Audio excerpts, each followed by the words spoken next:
Okay,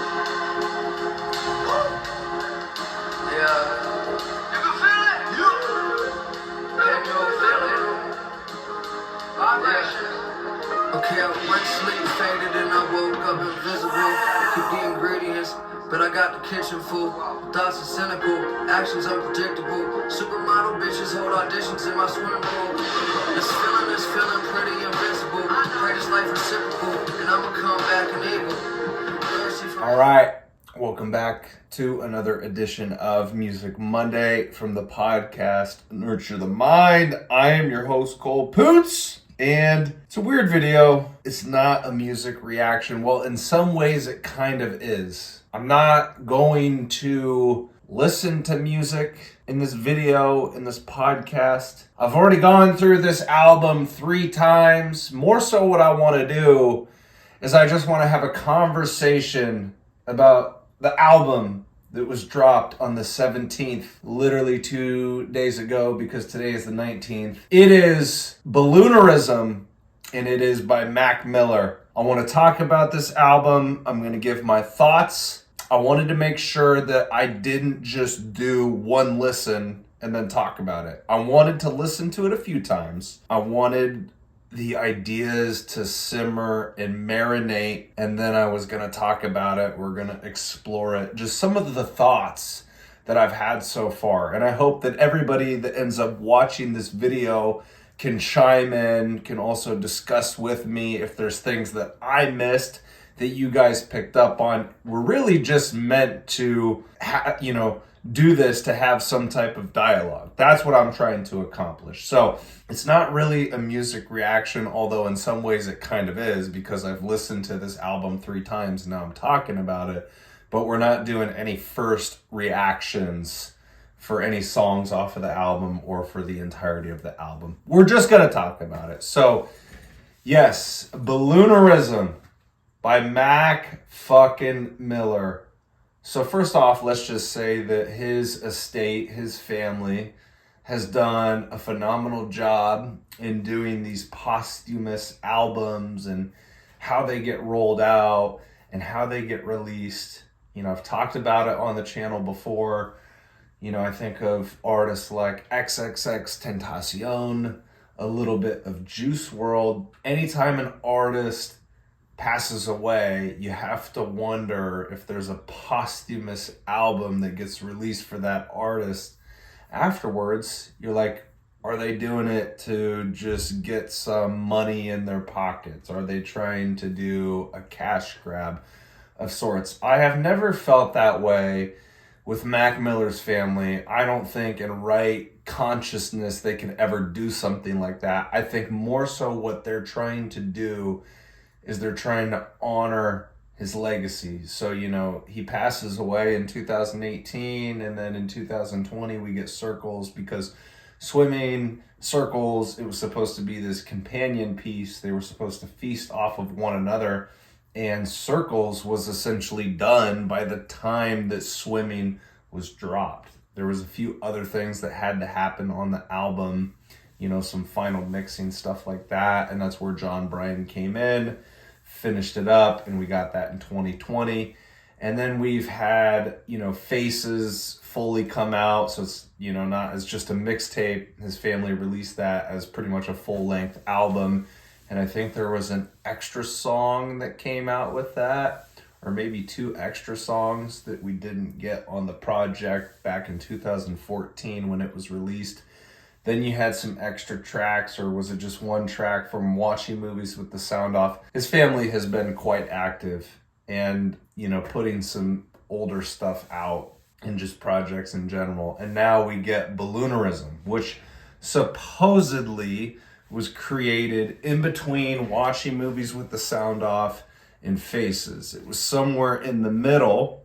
And no, it never came out as a project. It never came out as an album, but supposedly it was highly revered. It was what I need to read here because there's more of a description about the album. So, okay, so here, let's read it.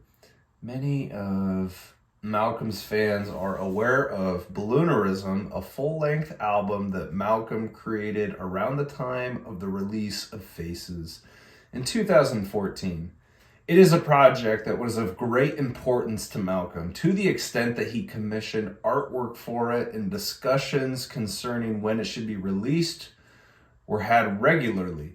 Though ultimately Good AM and subsequent albums ended up taking precedence, we believe the project showcases both the breadth of his musical talents and his fearlessness as an artist.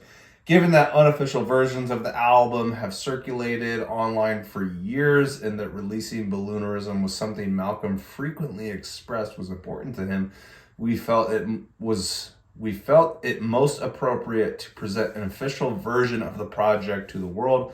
With that in mind, we're happy to announce that Balloonerism will be released on January 17th, 2025. So that was the word that I was looking for, is it was important for Mac Miller to get this album officially out there to the masses. It just never actually happened. Now, I've listened to this 3 times, and so I think I'm still trying to gather my thoughts. But some of my first honest thoughts are, it's very experimental. It's very psychedelic. It's very reminiscent of Faces and also watching movies with the sound off. And that makes sense, right? Because it's right in the middle of those two. You get watching movies with the sound off in 2013. It was the summer of 2013. And then in the spring of 2014, we get Faces. And so after going through this 3 times so far, I can hear influences pretty much across all of Mac's projects. I hear a little bit of Blue Slide Park, not in the instrumental, not in the instrumentation, not in the way that he sounds. But if you guys have gone through this album, you can see there are different points throughout the album where in the background you can hear these children, and it's almost like they're on a playground and they're playing with each other, doing what kids would do. If you guys remember, going back to Blue Slide Park, that was a continuous theme throughout that album. So I hear a little bit of Blue Slide Park. I can also hear watching movies with the sound off a little bit. Definitely a little bit more in the instrumentation and also in the lyrics, the flows, and the cadence. And I can very much hear Faces on this project. And that's where, piecing it together in my head, it's like Mac was kind of in this middle ground where he had this sound that he was experimenting with and created on watching movies with the sound off. And now he's trying to bridge away from that project. So there's still some similar sounds from then to now Balloonerism. And he's in this transition process of bridging from that sound and trying to get to what the ultimate sound of Faces was.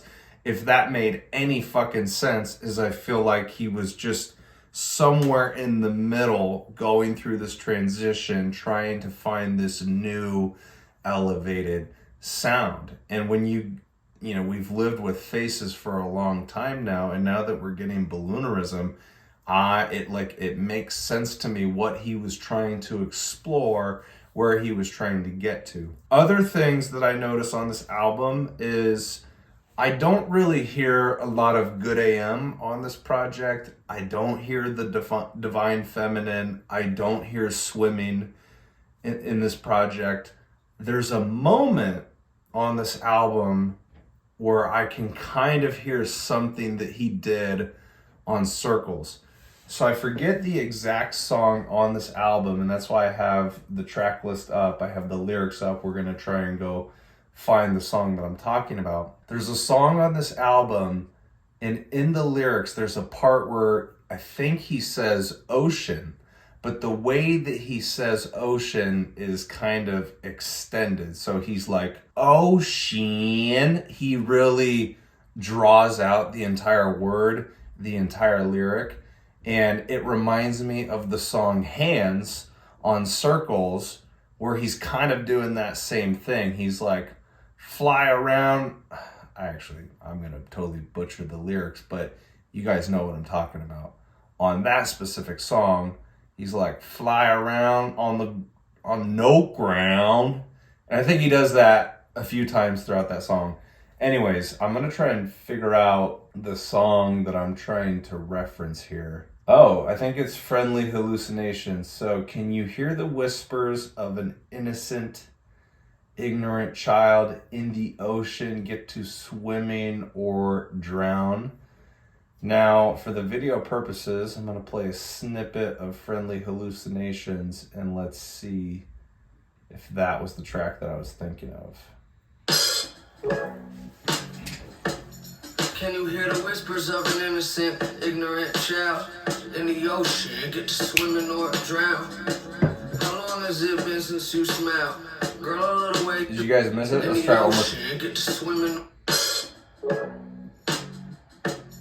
Can you hear the whispers of an innocent, ignorant child in the ocean? Get to swimming or drown. Ocean, he does that on Circles in that one song, Hands. Let's go compare. Let's just do like a side-by-side here so you guys know that I'm not fucking tripping.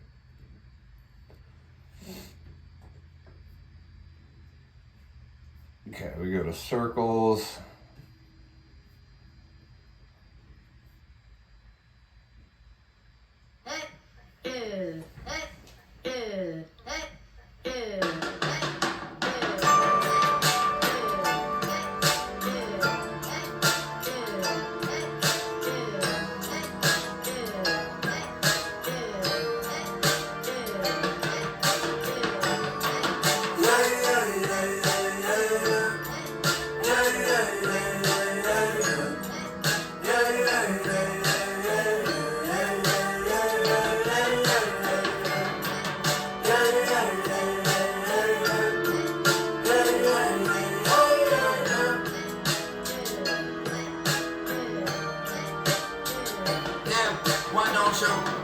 Wake up from your bad dreams.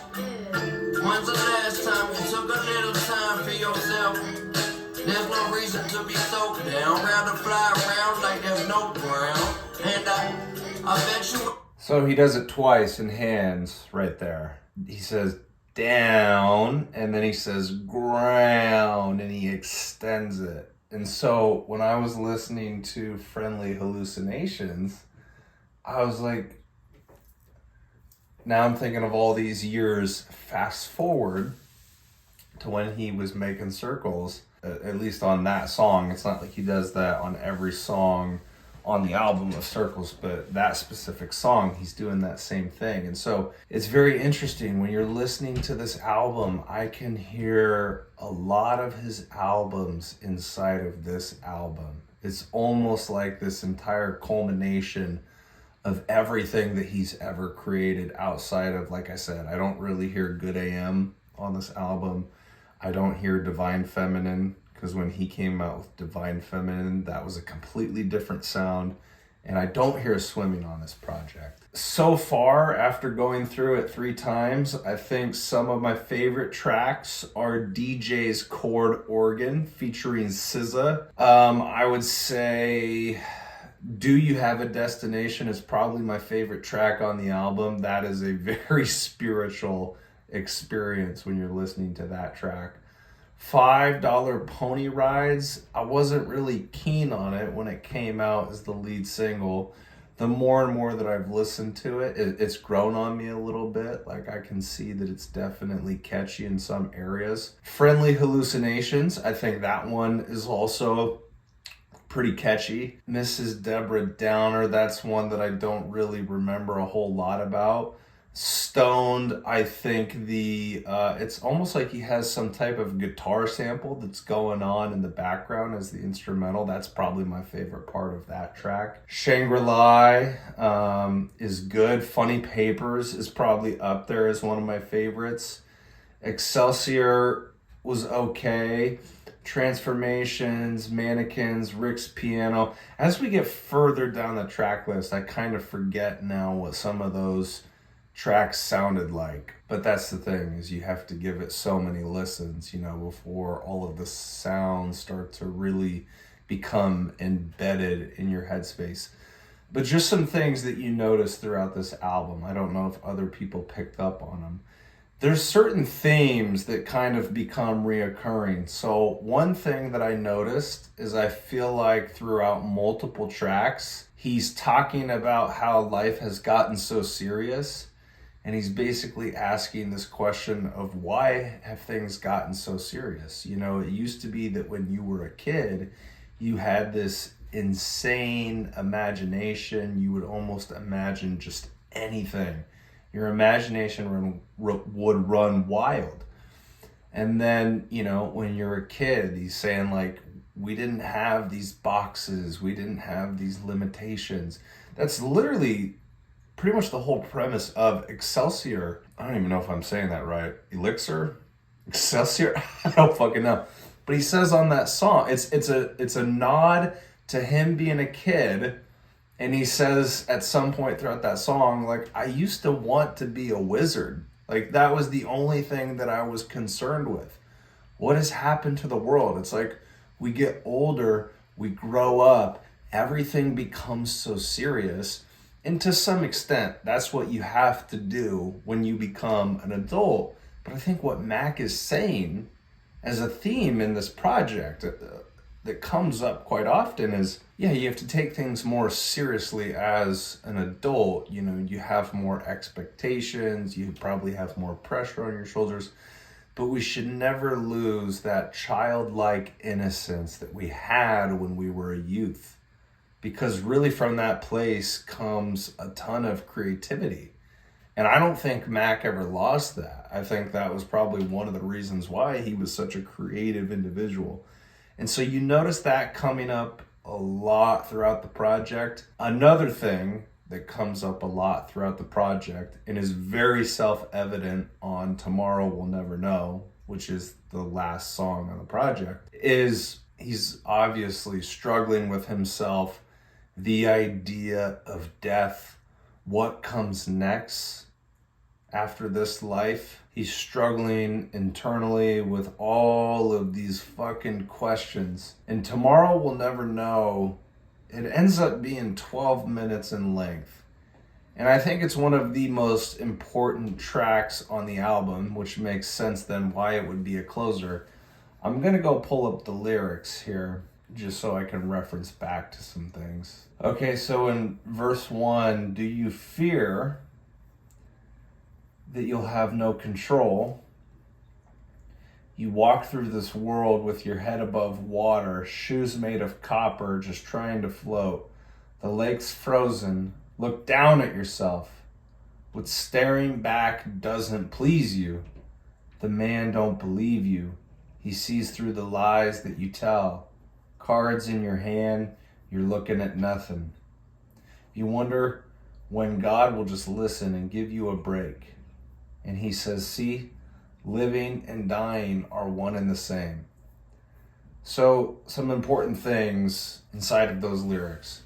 He's looking at himself down at this frozen lake. So the reflection comes back, essentially like he's looking in the mirror, probably admitting to himself a lot of things that he doesn't like about himself. You know, Mac was super honest in his music, talking about his drug problems, talking about all of his problems. And so there's that, which is a hard thing to do, which is to reveal the truth of the matter of the situation and be honest with yourself. Like, none of us are good at doing that. And not only that, he's trying to reach out to God.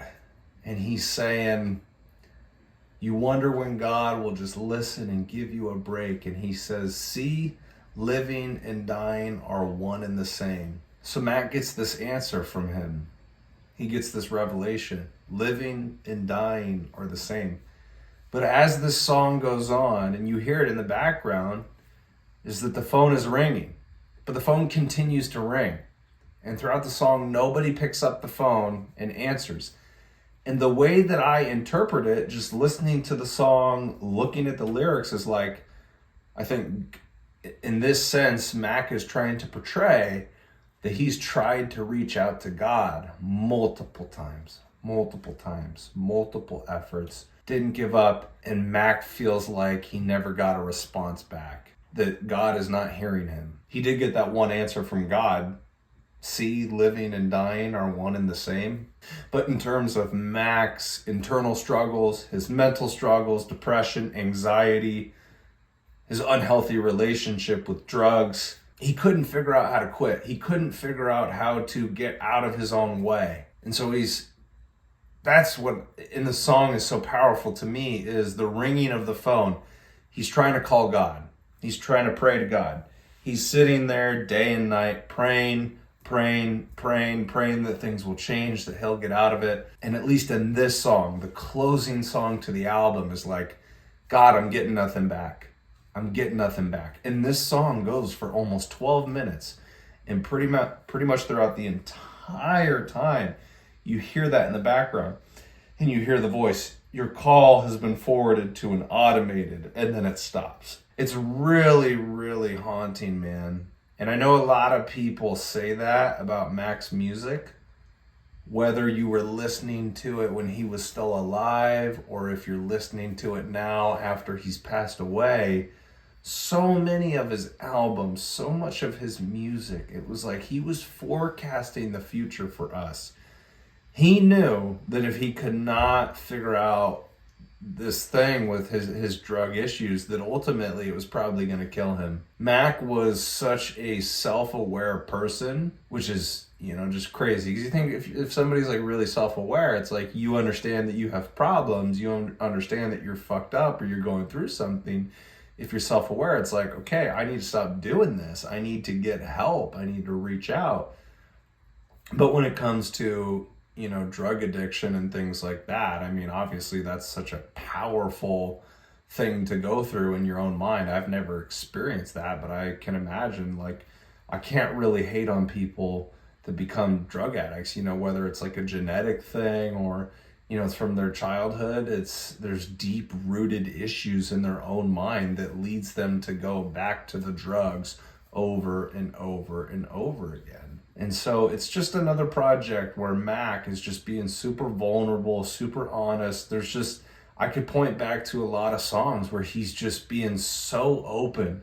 He's got these crazy one-liners in his lyrics that just hits you, just punches you in the fucking gut. Some of the times it's because he's delivering a truth about himself and you're like, oh man, gosh, that's so hard to hear, especially now knowing everything that happened to him. Or sometimes it's a lyric where he's philosophizing about life and he delivers this gem in his lyrics and you're like, oh my God, I've never heard anybody describe or explain it that way. There were so many times where that happened throughout this project. It was really interesting to listen to witness, to watch, to try to understand. I miss this man so much. I'm glad that we're getting these projects after, their inception was made however many freaking years ago. But it's still tough because you're never gonna get a brand new album from this guy. In this moment, like if he was still alive right now, like creating new music and then eventually comes out with an album, builds up the anticipation, builds up the hype. You're never gonna have that in the future. It's gonna be these old projects that he created and never put out, which is still good. It's still good to receive that, but it's never the same as like when he was coming out with a new album. Like I remember when Swimming was coming out and just building all the hype for that album. Like I was so excited that we were going to get that. I swear to God, every time I listened to a new Mac Miller project, I was going through something in my life, or even if I wasn't going through something, it was like by listening to his music, it revealed something to me about my own life that I needed. It was like a big gem or a big takeaway that I needed to have. And it was like, because of him and his music, it helped me arrive to that conclusion. And so I imagine I'm probably gonna get a lot of gems from this album. I will say, because it's experimental, because it's psychedelic, some of the songs have been hard to digest. Like off of the first few listens, you're like, oh man, I don't know. I don't understand it just yet, or it doesn't seem super pleasant. But that doesn't mean I'm not gonna like it later.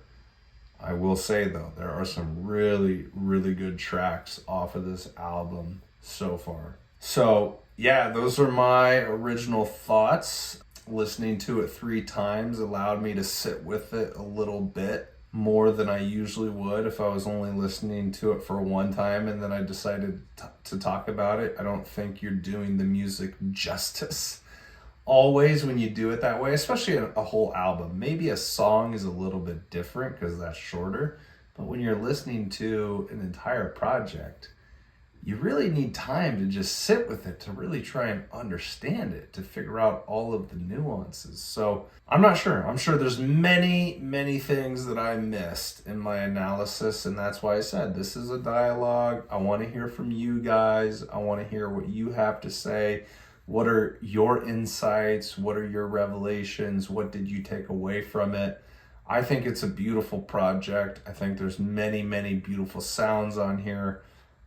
Mac obviously as a musician, he took himself very seriously when it came to music. He references all of the freaking time in his projects that he wants to be one of the greatest of all time when it's all said and done. And I truly do think that he will get that title, especially from his fan base, right? Like we will always have this man's back. If you built a close relationship with him through his music, it'll never die inside of your soul. Just hearing this album just kind of opened up some things in me once again. And it's a beautiful sight, man. It's a beautiful sight. So yeah, guys, that's all I have right now. That's the reaction. That's the review. Those are my thoughts. Like I said, I just want to have a conversation about it. So if you guys get in the comments and give me your take, that would be much appreciated. Before we dip out of here, there's always 4 things that I ask that you guys do. You don't have to do all 4 of them, but please do one of the 4 things. Especially if you came over here, you watched the entire video, you listened to the whole podcast, you got enjoyment out of it, you thought it was entertaining, you thought it was valuable. If it wasn't a waste of your time, please do one of these 4 things. Number 1, like the video. Number 2, subscribe to the channel. Number 3, comment in the comment section below. And number 4, please share the message, whether it's with a person in real life, if you're talking to somebody about it, or you share it over social media. By doing one of those 4 things, or all 4 of those things, they really help grow the channel over here on YouTube and bring more people over here to view the content. So if you guys did that, I would appreciate it a lot. That would be doing me a massive, massive solid. So once again, thanks guys for coming over and hanging out on the channel. It's been fun as always. Take care, and I will see you on the next video.